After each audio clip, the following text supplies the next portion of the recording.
नमस्कार, आप देख रहे हैं न्यूज ब्रीफ। मैं हूं आपके साथ आशा सरमाल। चलिए शुरुआत करते हैं जम्मू कश्मीर की जुड़ी खबरों की। सबसे पहले बड़ी खबर के साथ ही शुरुआत करते चले। इस वक्त की बड़ी खबर आपके सामने, जहां पर अमरनाथ यात्रा के मद्देनजर यहां आईबी पर हाई अलर्ट घोषित कर दिया गया है। आईबी पर बीएसएफ ने चौकसी में इजाफा कर दिया है। इस वक्त की बड़ी अपडेट आपके सामने, जहां पर जिला कठुआ से लेकर जम्मू तक चाक चौबंद यहां सुरक्षा व्यवस्था कर दी गई है और पाकिस्तान के फिर से औकात पर उतरने की आशंका जताई जा रही है। इस वक्त की बड़ी खबर आपके सामने, जहां पर आईबी पर हाई अलर्ट घोषित कर दिया गया है, चौकसी को बढ़ा दिया गया है और साथ ही साथ ये बताते चले कि कठुआ से लेकर आप देखिए जहां जहां पर भी सीमावर्ती इलाके हैं वहां किस तरह से चौकसी को बढ़ाया गया है। फिलहाल ये आशंका जताई जा रही है कि पाकिस्तान अपनी औकात एक बार फिर से दिखा सकता है, लेकिन प्रधानमंत्री नरेंद्र मोदी ने साफ शब्दों में कहा कि अगर एक बार भी कायराना हरकत करने की कोशिश की गई तो मुंह तोड़ जवाब दिया जाएगा। ऑपरेशन सिंदूर को फिलहाल रोका गया है, बंद नहीं किया गया है, खत्म नहीं किया गया है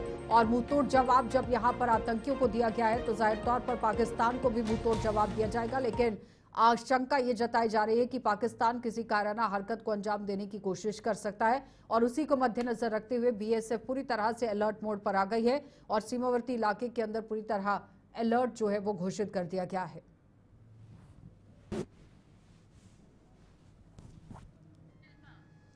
चलिए सीधा संपर्क करेंगे, हमारी संवाददाता शिल्पा हमारे साथ जुड़ गई है। शिल्पा, अपडेट कीजिएगा क्योंकि सतर्कता बरतने की बात आ रही है। शिल्पा, आवाज आ रही है? बात करें तो इस समय जी बोलिए। जी बिल्कुल, देखिए जम्मू के अंतर्राष्ट्रीय सीमा पर इस समय बीएसएफ पूरी तरीके से अलर्ट पर है और कठुआ से लेकर जम्मू तक का चौकसी को बढ़ा दिया गया है, जहां पर बीएसएफ के जवान इस समय जो है वो पूरी तरीके से अलर्ट पर है और चौकसी जो है वो इस समय यानी कि चौकसी को जो है वो बढ़ा दिया गया है। देखिए 3 जुलाई को अमरनाथ यात्रा जो है वो शुरू होने वाली है, जिसको लेकर सुरक्षा व्यवस्था को इस समय जो है वो कड़ा कर दिया गया है और अंतर्राष्ट्रीय सीमा की बात करें तो वहां पर भी बीएसएफ के जवान पूरी तरीके से अलर्ट पर है। देखिए ऑपरेशन सिंदूर में पाकिस्तान को काफी ज्यादा नुकसान जो है वो देखना पड़ा है, जिसके चलते अब इस प्रकार से संभावना जताई जा रही है कि पाकिस्तान कहीं न कहीं घुसपैठ आतंकवादियों की जो है वो करा सकता है, जिसके चलते इस समय पूरी तरीके से सुरक्षा व्यवस्था के बंदोबस्त किए गए हैं और करीबन 15 जून की बात करें तो 15 जून को जो है वो पैरामिलिट्री फोर्सेस की करीबन 581 के करीब कंपनीज जो है वो जम्मू कश्मीर में पहुंचेंगी और जम्मू कश्मीर की अलग-अलग जगह पर उन्हें डिप्लॉय किया जाएगा, जिसमें सीएसएफ, आईटीबीपी, एसएसबी और साथ ही साथ सीआरपीएफ के जवान जो है वो शामिल होंगे। इन कंपनी की जी। अगर मैं बात करूं तो एक कंपनी में करीबन 70 से 75 के करीब जो है वो जवान इसमें शामिल होंगे और जम्मू कश्मीर की अलग-अलग जगहों पर इन्हें तैनात किया जाएगा ठीक है और उस अमरनाथ यात्रा के दौरान पूरी तरीके से शिल्पा, सुरक्षा व्यवस्था को जो इस है वो बार टाइट कर दिया फेशियल जाएगा। रिकॉग्निशन सिस्टम सेटअप करने की बात हो रही है कि बहुत ही अच्छे तरीके से डाटा जो है वो कलेक्ट किया जाएगा और उन आतंकवादियों, ओवरग्राउंड वर्कर्स का भी आप देखिए किस तरह से डाटा जो है वो उसके अंदर डाल दिया गया है कि अगर कोई मूवमेंट होती है तो तुरंत कार्रवाई हो सकती है। लेकिन उस बीच में जिस तरह से आशंका ये जताई जा रही है कि पाकिस्तान किसी कायराना हरकत को अंजाम दे सकता है, सुरक्षा व्यवस्था को लेकर जिस तरह बात हो रही है कि जम्मू से लेकर लखनपुर, कठुआ तक यहाँ हाई अलर्ट घोषित कर दिया गया है, किस तरह से पूरे चप्पे चप्पे की निगरानी हो रही है, कहां कहां पर पेट्रोलिंग, वो तो आप बता ही रहे हैं कि सीमावर्ती इलाका, लेकिन कितनी चुनौतीपूर्ण रहने वाला है? देखिए कहीं न कहीं अमरनाथ यात्रा एक चुनौतीपूर्ण ज़रूर है, क्योंकि इससे पहले बीते समय में जो है वो पाकिस्तान के द्वारा रिहायशी इलाकों पर जो है वो अटैक किया गया। तो अब ये अमरनाथ यात्रा एक चैलेंज ज़रूर है, लेकिन इससे निपटने के लिए जवान पूरी तरीके से तैयार है।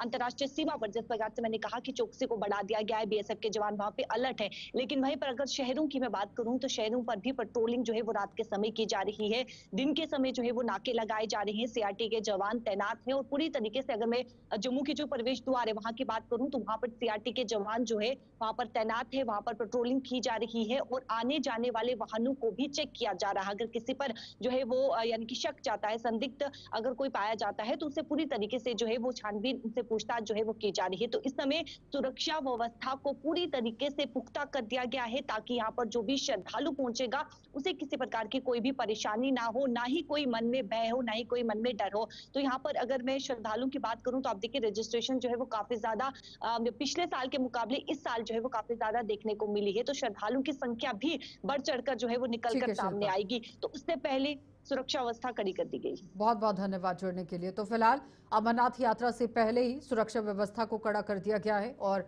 आप देखिए किस तरह से आईबीएस सेक्टर पर भी लगातार चौकसी को बढ़ा दिया गया है। आगे बढ़ जाते हैं। उपराज्यपाल मनोज सिन्हा ने बाबा बर्फानी के भक्तों को श्री अमरनाथ जी की यात्रा में ज्यादा से ज्यादा संख्या में पहुंचने का आह्वान कर दिया है। उपराज्यपाल ने कहा कि अमरनाथ जी की यात्रा के लिए श्राइन बोर्ड और जम्मू कश्मीर प्रशासन द्वारा बड़ा विस्तार किया गया है। इसके अलावा यात्रा की सुरक्षा के लिए भी चाक चौबंद बंदोबस्त किए गए हैं। लिहाजा लोग बिना किसी डर की अमरनाथ जी की यात्रा पर आएं और देश की प्रति यहाँ पर जो गति है उसे भी बढ़ाने की कोशिश हो रही है, लेकिन देश के प्रति शांति की प्रार्थना करें।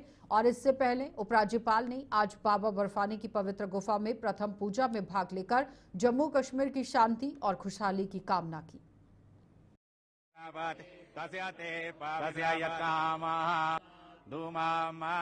अथ त्रिराचम्य ओम शन्नो देवीरविष्टय आपो भवन्तु वीतये चञ्जोरविस्रवन्तुनः हस्तौ प्रक्षालनं श्रीगोविन्द कृष्ण परमात्मने नमः। ओम हस्तौ पार्वती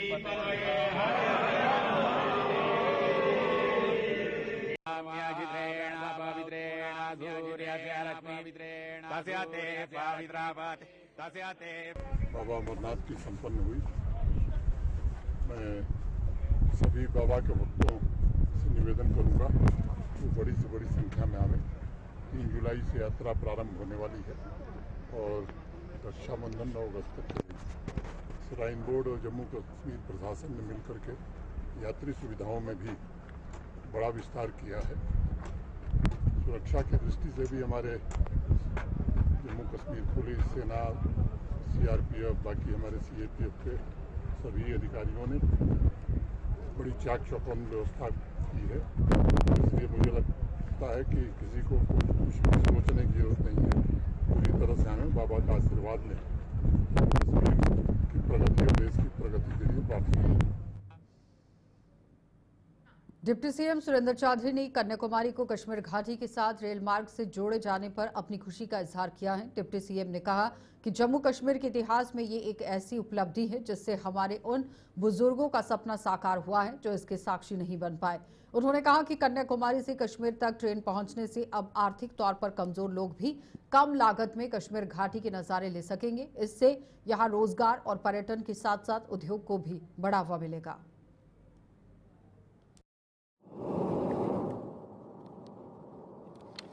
के इतिहास में एक ऐसा मौका है जो हमारे बुजुर्ग नहीं दे सके, बट हम खुशनसीब हैं कि हमारे बुजुर्गों का ख्वाब पूरा हुआ। क्योंकि जम्मू कश्मीर में आज कटरा से ट्रेन शुरू हुई और कश्मीर में श्रीनगर में पहुंची, और ये हम दुआ करेंगे कि ये ट्रेन के काफ़ी सारे हमारे जम्मू कश्मीर के ऐसे हिस्से हैं जब वहाँ भी ये पहुंचेगी।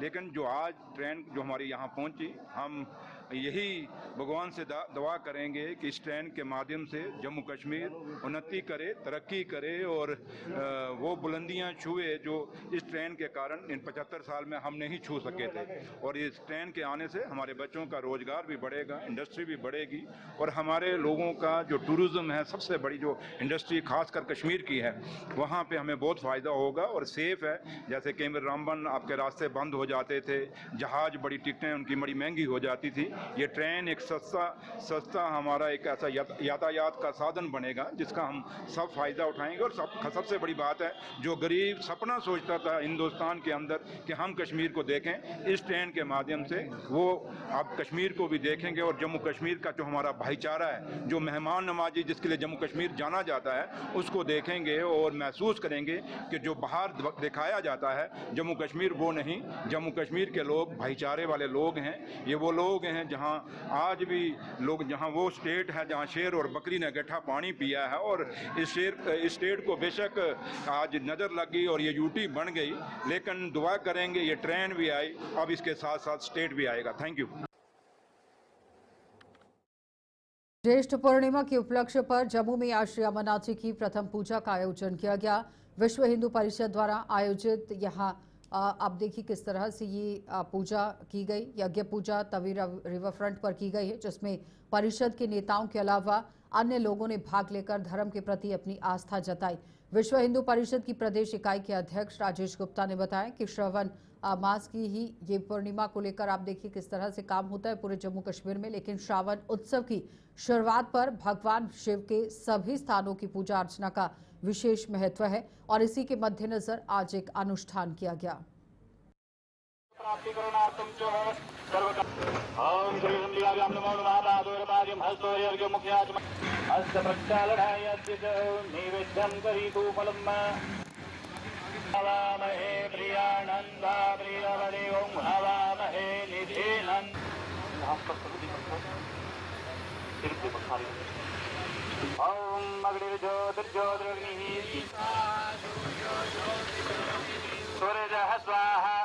ज्येष्ठ पूर्णिमा का पवित्र दिन है और जम्मू कश्मीर में ये श्रावण उत्सव समझे शुरू हुआ है जब भोलेनाथ बर्फानी की जो तीर्थ यात्राओं का सिलसिला आज के दिन से जम्मू कश्मीर में शुरू होता है। चाहे अमरनाथ जी की यात्रा हो, बूढ़ा अमरनाथ जी की यात्रा हो, छोटे अमरनाथ जी की यात्रा हो, सुदमा देव की यात्रा हो, जितने भी भगवान शिव के स्थान हैं उन सभी की जो पूजन का एक विशेष महत्व इन 2 महीनों में रहता है। और शास्त्रों के मुताबिक ज्येष्ठ पूर्णिमा से लेकर के श्रावण पूर्णिमा तक जम्मू कश्मीर में इस तरह की पूजाओं का विशेष महत्व है। पूरे विश्व से हिंदू तीर्थयात्री, जम्मू कश्मीर के भी सनातनी लोग, सब लोग इन दिनों शिव धामों का दर्शन करने के लिए जाते हैं, जिसमें अमरनाथ जी, बूढ़ा अमरनाथ जी विशेष रूप से उल्लेखनीय है। इस समय आज के दिन पवित्र गुफा के ऊपर, अमरनाथ जी की पवित्र गुफा पर एक विशेष पूजन किया जाता है, प्रथम पूजन जिसको कहते हैं। और उसके साथ साथ जम्मू कश्मीर के सभी शिव मंदिरों में ऐसे पूजन होते हैं, क्योंकि पिछले कुछ दिन पहले पहलगाम में मुस्लिम आतंकवादियों के द्वारा हिंदू सैलानियों को आइडेंटिफाई करके उनकी विभत्स हत्याएं की गई, एक नरसंहार किया गया। और समाज में से उस कलंक को हम तो मिटा नहीं सकते जब तक ये आतंकवादी प्रस्त ताकतें पूरी तरह खत्म नहीं हो जाती। लेकिन समाज में विश्वास जगाने के लिए कि जम्मू का डोगरा समाज जो है पूरा सक्षम है इन आतंकवादियों से निपटने के लिए। और उसके बाद इस तीर्थ यात्रा के दौरान, इस महापर्व जो भगवान शंकर का है, उस दौरान सबका स्वागत करने के लिए आज जम्मू में तवी रिवर फ्रंट पर, तवी नदी के किनारे माता बावे वाली के भी चरणों में, और जब माता वैष्णो देवी भी अपना आशीर्वाद दे रही है, रघुनाथ जी मंदिर के शिखर भी भगवान राम अपना आशीर्वाद दे रहे हैं, यहाँ से एक सार्वजनिक पूजन विश्व हिंदू परिषद के द्वारा किया गया है प्रथम पूजन के साथ साथ, ताकि इस बार की जो अमरनाथ की यात्रा और अन्य शिव धामों की यात्राएं हैं वो निर्विघ्न संपन्न हो और तीर्थयात्रियों का विश्वास बना रहे। इसको लेकर के विश्व हिंदू परिषद ने ये प्रथम पूजन का आह्वान किया था। आज सब लोग इसमें सम्मिलित हुए हैं। हमारे परम आदरणीय माननीय लीलाकरण जी का भी इसमें आशीर्वाद मिला है और ब्रह्म कुमारी ईश्वरीय जो संस्था है उसकी जम्मू कश्मीर लद्दाख की जो अध्यक्षा हैं दीदी जी, वो इस कार्यक्रम में विशेष रूप से सम्मिलित हुई हैं। उनका और उनकी टीम का आशीर्वाद मिला है। और सबसे अच्छी बात है कि प्रशासन, जम्मू स्मार्ट सिटी और जम्मू म्युनिसिपल कॉर्पोरेशन के द्वारा इस कार्य में सहयोग किया गया है। उनके सीईओ इस पूजन में सम्मिलित हुए हैं। विश्व हिंदू परिषद की जम्मू विभाग की सभी इकाइयां, उनके पदाधिकारी और सबसे बड़ा उल्लेखनीय योगदान श्री रघुनाथ जी कॉरिडोर विकास काउंसिल, जो कि शाम को यहाँ आरती भी करेंगे अमरनाथ जी यात्रा के शुरू होने के उपलक्ष्य में। जम्मू के सभी कार्यकर्ता इस यात्रा में, इस कार्यक्रम में सम्मिलित हुए हैं। सदियों से ये बाबा अमरनाथ जी की जो पवित्र गुफा पर जो यात्रा चलती है, एक अंतर्राष्ट्रीय पूरे विश्व भर से लोग वहाँ पर आते हैं।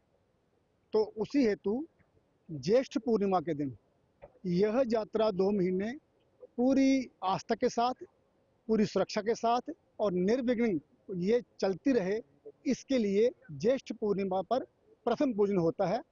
और सब लोग इसी की कामना करते हैं कि यात्रा में कोई विघ्न ना आए। जो यात्रु यहाँ पर आते हैं वो अपने पूरी श्रद्धा के साथ वहाँ पर दर्शन करें।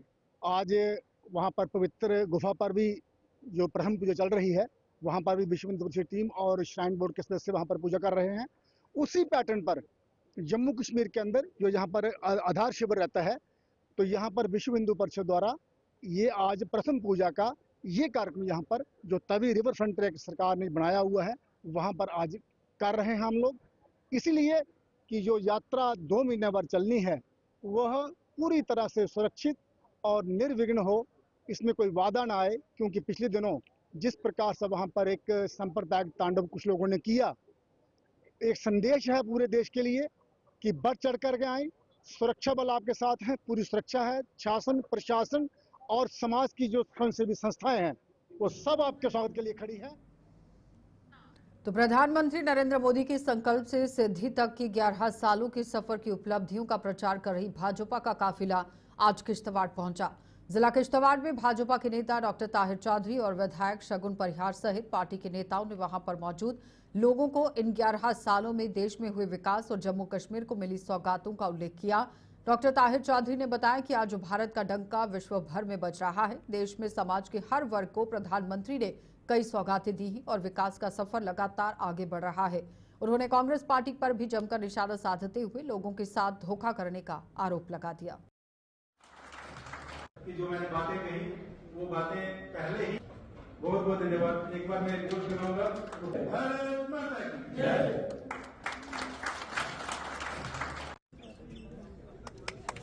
कि जो मैंने बातें कही वो बातें पहले ही। आज का जो कार्यक्रम पूरे देश में मनाया जा रहा है, भारतीय जनता पार्टी के 11 साल जो कंप्लीट हुए हैं, 11 साल बेमिसाल, और हम पूरे देश की 140 करोड़ जनता और पूरे देश के हर एक कार्यकर्ता को, हर एक इंसान तक ये मैसेज पहुंचाना चाहते हैं कि 2014 के बाद माननीय प्रधानमंत्री साहब ने जो सपना देखा था नए भारत का, उसमें हम कामयाब हो चुके हैं। मुझे लगता है कि देश के अवाम ने उस चीज़ को देख भी लिया है। चाहे 150 साल पुराना सपना हो कश्मीर में ट्रेन को पहुंचाने का, आज ट्रेन भी कश्मीर में जा चुकी है। और आपने अभी हाल ही में कल देखा कि उमर साहब के बेटे भी उसमें ट्रैवल कर रहे हैं। वो लीडर्स आते रहे देश में और जाते रहे, लेकिन जिन चीज़ों को वो नहीं कर सके उन चीज़ों को प्रधानमंत्री साहब ने किया। ये उनकी दूर की सोच, गरीब से लेके ज़मीनी सतह पे एक आम इंसान जिसके सर पे छत नहीं होता उसके लिए सोचा गया, जो दिन में घर का खाना पूरा नहीं कर पाता उसके लिए सोचा गया, जिसके घर में पानी नहीं था उसके लिए सोचा गया, जिसके घर में टॉयलेट नहीं था उसके लिए सोचा गया, जो अपना बीमारी का इलाज नहीं करवा सकता था उसके लिए सोचा गया। ऐसा प्रधानमंत्री बड़ी किस्मत से मिलता है और देश का आवाम खुशकिस्मत है। हमने ये भी देखा कि प्रधानमंत्री साहब अपने हाथों से एक दलित के घर में टॉयलेट बना रहे थे। ये देश ने देखा, दुनिया ने देखा। और जब पाकिस्तान ने देश की तरफ आंख उठाई 2014 के बाद, उसको मुंह तोड़ जवाब दे दिया गया।